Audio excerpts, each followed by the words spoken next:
আপনি গীতাকে কি দিয়ে আশীর্বাদ করছেন? সোনা না অন্য কিছু? সোনা, সোনার টুকরা আমার নাতবো। সোনা ছাড়া আর কি দিয়ে আশীর্বাদ করব? সোনা দিয়ে আশীর্বাদ করেছি ওকে। কোন সোনা দিয়ে? আমার ঠাম শাশুড়ির দেওয়া আশীর্বাদী হারটা দিয়ে। তুই এই গয়না কেন পরবি? হ্যাঁ, কেন পরবি তুই এই গয়না? আমি কেন পরবো না? আমার ঠাম শাশুড়ির গয়না আমি কেন পরবো না?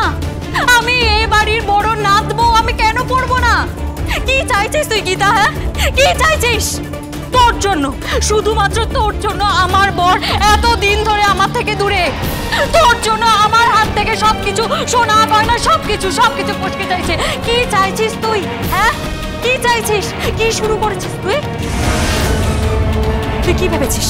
হ্যাঁ, কি ভেবেছিস? আমার বর, আমার সোনা গয়না সবকিছুর ওপর তোর নজর, তাই না? সবকিছু তুই গ্রাস করবি? দিদি ঠিক করে কথা বল।